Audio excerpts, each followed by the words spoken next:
မင်းတို့ပျောက်ဆုံးသွားပြီးနောက်ဦးဖုံးမြတ်ရဲ့အိမ်တော်ကြီးဟာငရဲခိုင်းတစ်ခုလိုတစ်သွားခဲ့တယ်။ဦးဖုံးမြတ်ဟာမျိုးကအားတော်စားရှိတဲ့လူကြီး၎င်းတစ်ယောက်လိုဟန်ဆောင်နေပေမဲ့တကယ်တော့သူဟာလွန်ခဲ့တဲ့10နှစ်ကပန်းပူစီယာဦးတုကရဲ့အဖိုးတန်ဆေးဟောင်းရွှေမျက်နှာဖုံးကိုလူယူဖို့အတွက်လူတက်မှုကိုစီစဉ်ခဲ့သူပါ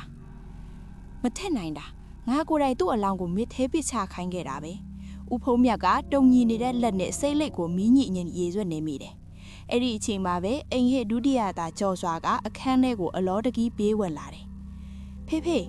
ဟိုမချီအောင်ကြော်စွာလက်ညှိုးထိုးပြရဲ့နေရာကခြံထဲကရေကူးကန်ရဲ့အလယ်မှာပန်းပူရုပ်တစ်ခုကိုမတ်တက်ရက်လျက်သာတွေ့လိုက်ရတယ်။အဲ့ဒီပန်းပူရုပ်ကထူးဆန်းနေတယ်။ပုံမှန်ဆိုရင်ကြောက်ဖြူဒါမှမဟုတ်တစ်သားနဲ့လှုပ်ရမှာဖြစ်ပေမဲ့ဒီရုပ်တုကလူတစ်ယောက်ရဲ့အရေးပြားအယောင်နဲ့တူလို့နေတယ်။ဦးဖုံးမြတ်နဲ့ကြော်စွာလူရေကူးကန်နားကိုပြေးသွားကြတယ်။ရုပ်တုနားရောက်လေသူတို့ရဲ့ခြေလမ်းတွေတုံဆိုင်သွားလေပဲရုပ်တုကမင်းသူနဲ့တထေတွေကတူနေတယ်ဒါပေမဲ့ထူးဆန်းတာကမင်းသူရဲ့တကိုယ်လုံးကိုပလတ်စတစ်ဆေးတွေဒါမှမဟုတ်ရွှေရောင်ဆေးတွေနဲ့လောင်းချထားတယ်လို့ဖြစ်နေပြီးကြောက်ရွံ့တခုလိုတောင့်တနေတာပါမင်းသူတားကြီး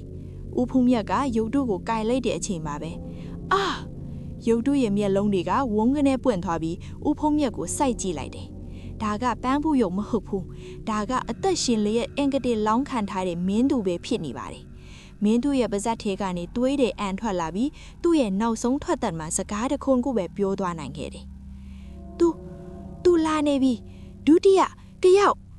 မင်းသူအသက်ပြောက်သွားတဲ့အချိန်မှာပဲခြံဝင်းတစ်ခုလုံးကမီးဆိုင်တွေဝုန်းကနေပေါက်ကွဲသွားတယ်အမောင်ထုတဲကနေတရောထိုးတန်ခတ်အပ်တစ်ခုထွက်ပေါ်လာတယ်အဲ့ဒီတစင်ကဥတုတာတက်ရှိထင်ရှားရှိစဉ်ကအမြဲတမ်းနားထောင်လေးရှိတဲ့တခြင်းဘသူလဲထွက်ခဲ့ငါသားကိုတက်တဲ့ကောင်ထွက်ခဲ့ကြော်စွာကဒေါသတကြီးနဲ့အနားကတန်တုတ်တစ်ချောင်းကိုဆွဲကြိုက်လိုက်တယ်အဲ့ဒီအချိန်မှာအမောင်တဲကနေရွှေရောင်မျက်နှာဖုံးကိုဆွတ်ထားတဲ့လူတစ်ယောက်ဖြည်းဖြည်းချင်းလမ်းလျှောက်ထွက်လာတယ်သူ့လက်ထဲမှာတော့ပန်းပူထုတဲ့အခါသုံးတဲ့ကြီးမားတဲ့တန်တိုးချီဇယ်တစ်ခုပါလာတယ်10နှစ်ကြာခဲ့ပြီဦးဖုံးမြတ်မျက်နှာဖုံးရှင်ရဲ့အတန်ကအေးဆက်လွန်လို့အယိုးတဲ့အထိစိမ့်သွားစေတယ်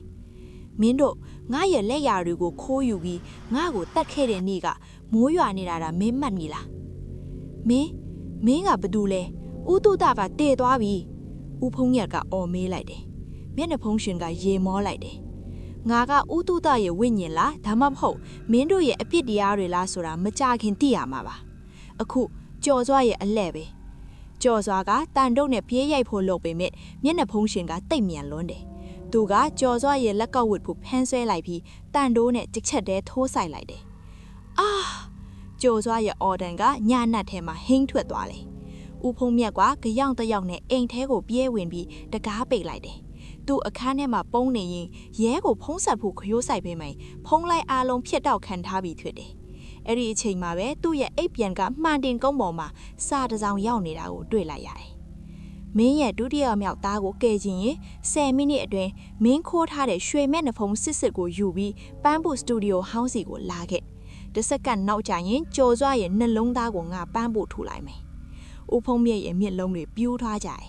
အဲ့ဒီပန်းပူစတူဒီယိုဟောင်းဆိုတာလွန်ခဲ့တဲ့10ညက်ကဦးတုတကိုသူတို့တတ်ခဲ့တဲ့နေရာပဲ